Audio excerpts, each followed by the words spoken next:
So the first two separate ones that were going to be appearing separately are now coming jointly. So that's the cricket ones. You guys want to come up to the table and...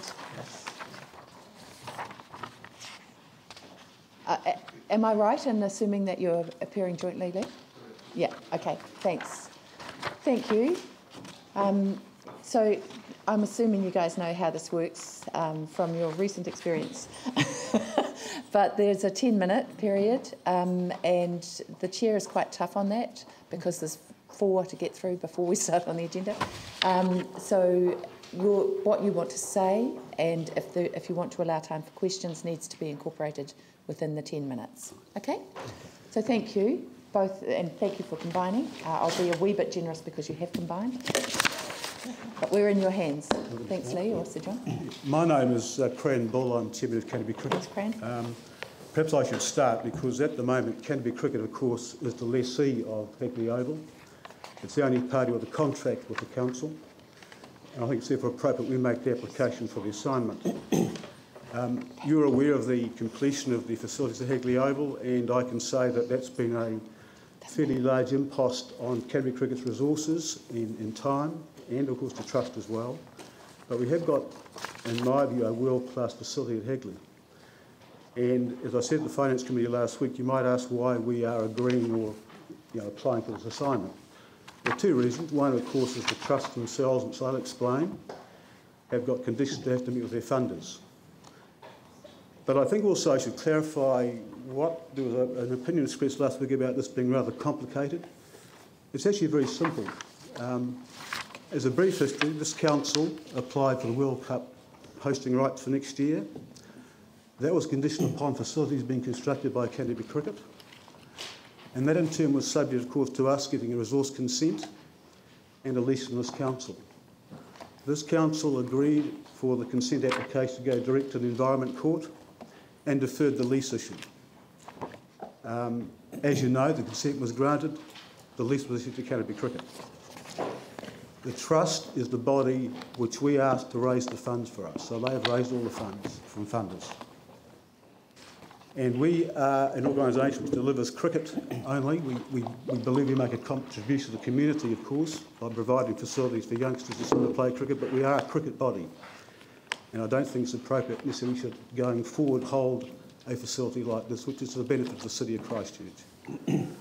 Secondly, I need to say this, that as a business organisation, we run risks. I think we've done very well the last few years. We've made profits consistently for the last sort of 8 or 9 years, but there are risks in running the business.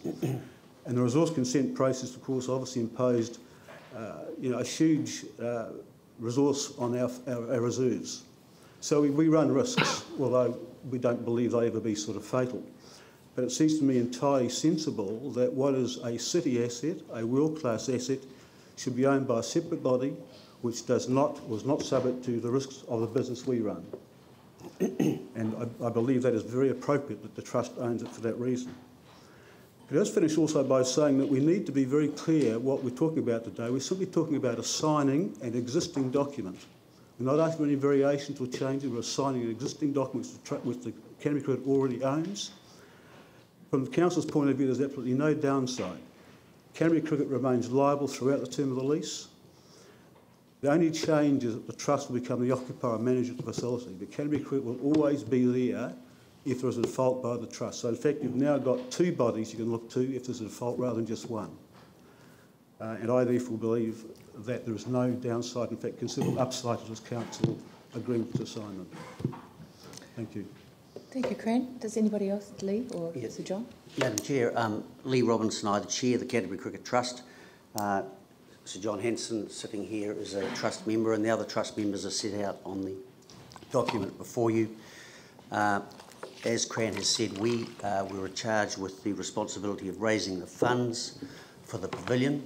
We could only do that once the resource consent was granted on the 13th of August last year.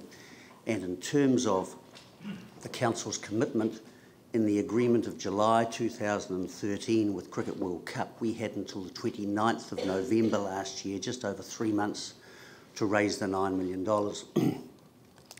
I vividly recall the last day of that requirement where we were waiting for a letter confirming the funding would be available so that the council could then confirm its commitments to Cricket World Cup to hold that tournament in Christchurch. In the course of the new year, we received the various funding documents from our funders, and it became clear that they required more than just us to advance the monies to Canterbury Cricket. They required us to own the pavilion and run it. And on that basis, we seek the assignment of the lease because the building is sitting on the land owned by the council. So it's as simple as that. We become a party to the existing lease. Canterbury Cricket remain liable as we do. There are no change of the terms. We are just an additional party, and we have wider uses and objectives in our trustee than Canterbury Cricket do, so it's appropriate that we hold the lease for the wider uses of that facility. Thanks, Lee. Do you want questions now?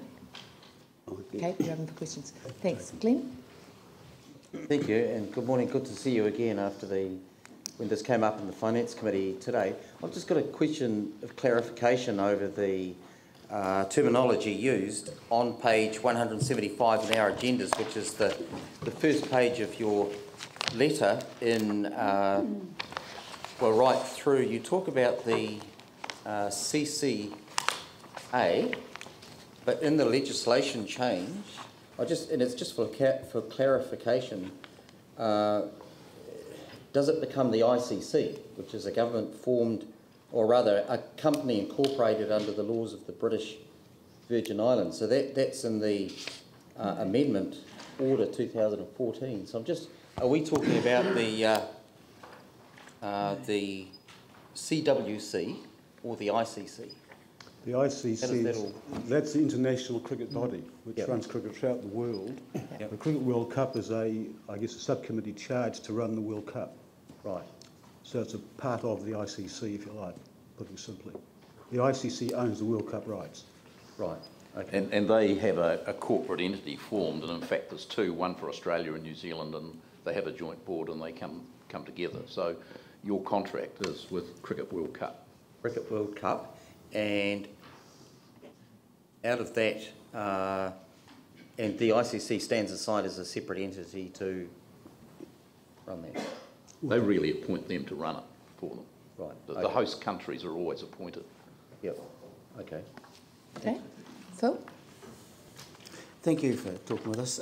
Just a letter we have from Saunders & Co attached to our report is that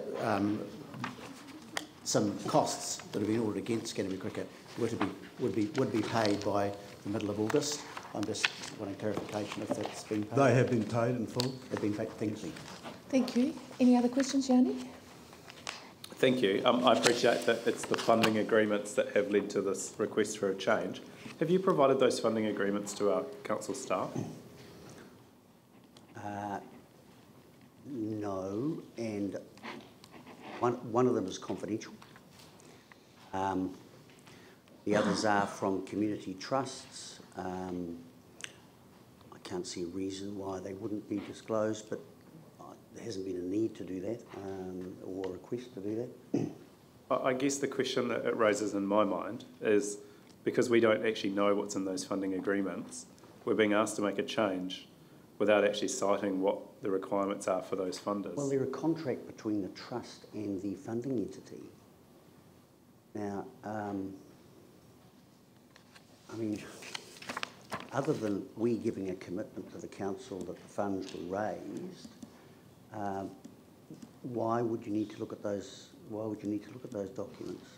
Because if the funding agreements are different to what our expectation is under the lease, or the agreements we've signed under the lease, that raises a slight issue for us. Well, they're not different. I mean, the point is that the funding, when the public funding was applied for, it became clear that this facility could and should be used for wider recreational purposes than cricket. So the obvious requirement of these funders was that a broader entity than Canterbury Cricket managed the pavilion. I mean, that's just a sensible way of protecting the public money.